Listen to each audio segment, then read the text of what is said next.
used to play. I was 5 and seasons came and changed the time we used to play. I was 5 and seasons came and changed the time we used to play. I was 5 and seasons came and changed the time we used to play. I was 5 and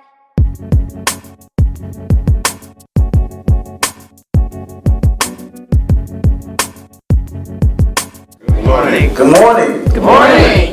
Let me say this. I'm so happy to be here. As Adrian said, that this is a homecoming for me. I started. First of all, let me back up for a moment. I grew up right here in Southeast Queens. Grew up in Lawton as a young man in the 80s. I would say the 80s were my wonder years, from like 82, 83, and 12, 13. I'm telling my age now. But, and by the time I was 16, 17, I saw my community change. And I saw when the drugs came into the community, I saw the ravages of crack and how it hit Southeast Queens, how it affected many of my personal friends and people who I looked up to. And one of the things that I always wanted to do was to come back and in some way give back to my own community for allowing us to be here. I recognize that we have here today constituents of education, stakeholders ranging from principals, teachers, parents, civic leaders, elected officials, and community members. And each of you are important change agents on your own and are worthy of an entire workshop and keynote presentations solely focused on your specific issues. In the future, I look forward to being invited back by your constituency so that I can focus more intensely on the specific issues that are most significant to you. I'm going to share today very few important building blocks for each of you until we meet again. So the name of this topic that I plan to present is a very explosive one. Why must we control the education of our children? And I want to go over some obvious reasons of why I believe we must control the education of our children. And then I'm going to go over some subtle reasons of why I believe we must control the education of our children. And hopefully this will open up the conversation and develop a discussion that'll catch fire.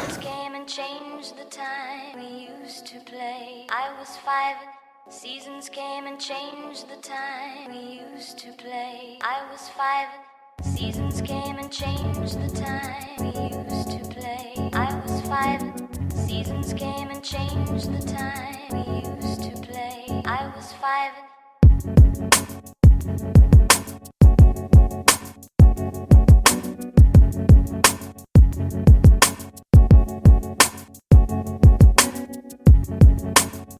So if we're teaching our children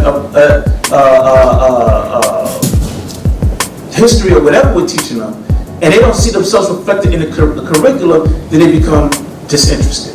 Yeah. So that's another reason why we must control the education of our children. But I want to talk to you for a moment about something that I always ask an audience, and I asked this when we was in Far Rockaway. When we're talking about the control of the education of our children, what is the purpose of school? Can anybody answer that question? You can just shout it out. What is the purpose of school? Wrong. Wrong.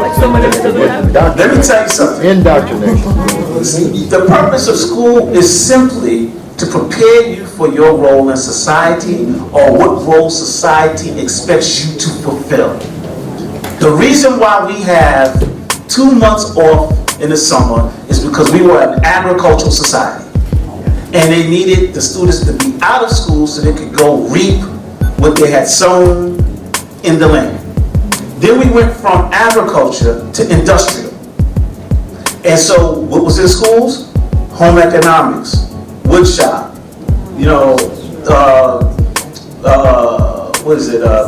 sewing, mechanics, trade. It was all based upon an industrial society.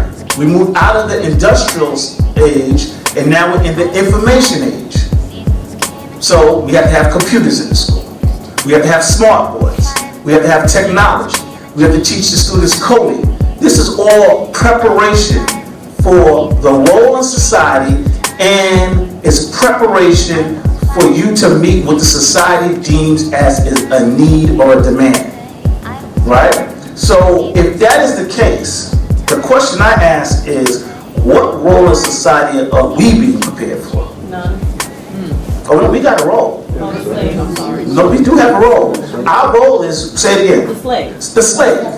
And when you become, and if you look at the definition of slavery, or if you look at the 14th Amendment, when they talk about slavery and abolishing, it said unless you get incarcerated. Once you're incarcerated, you're deemed as a slave all over again. So now what happens? When you're in prison for private companies, some of these young people in prison are producing products for major corporations and getting paid pennies. And they've been trained and professionally developed, and they know how to do the job. But when they get out of prison, the same company they cannot work for.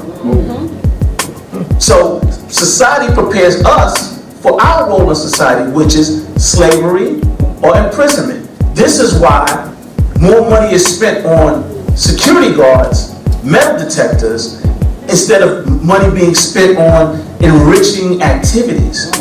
And I'm going to tell you, for those who say, well, we need the schools to be safe, so we need more security guards, we need more metal detectors. I get it. I understand it.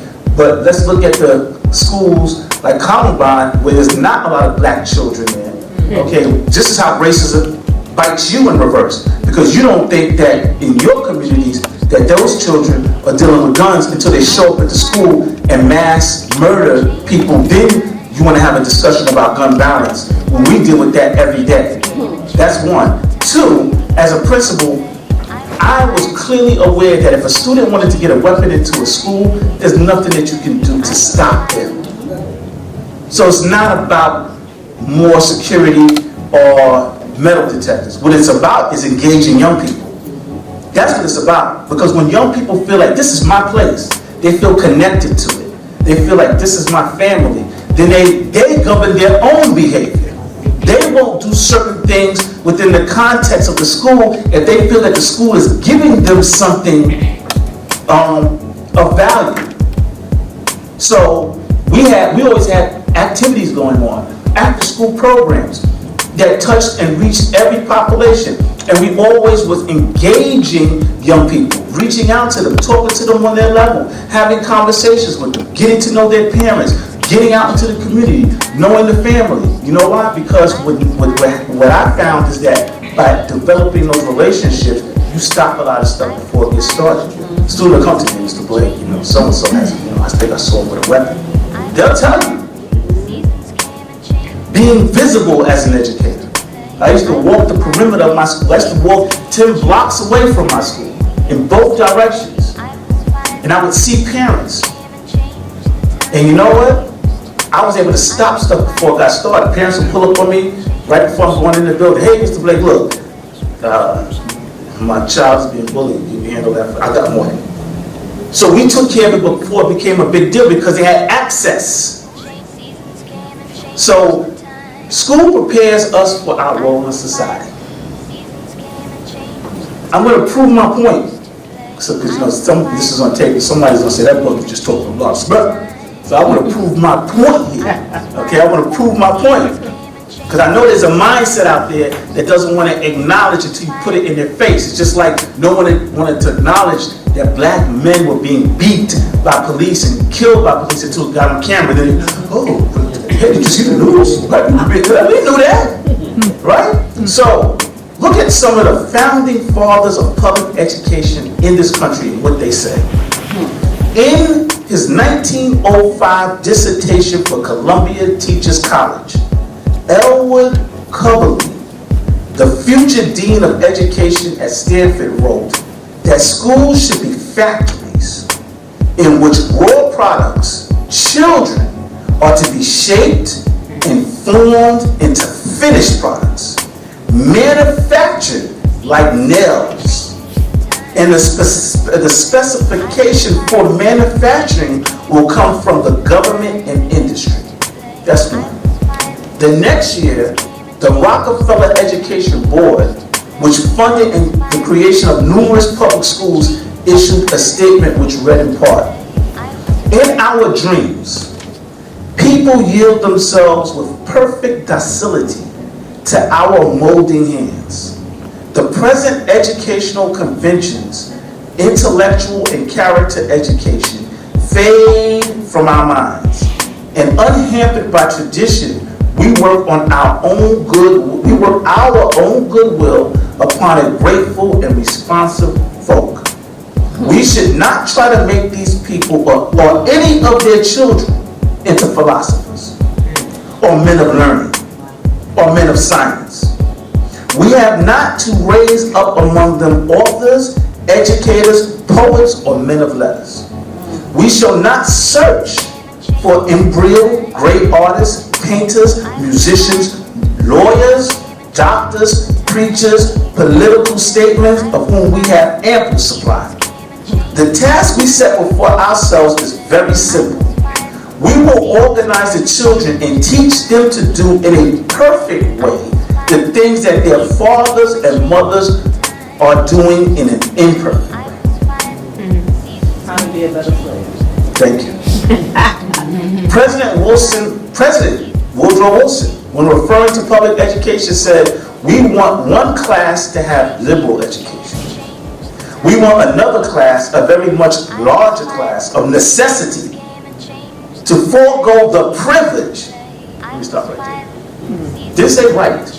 The privilege of liberal education, and fit themselves into a perfect, specific, difficult, manual task.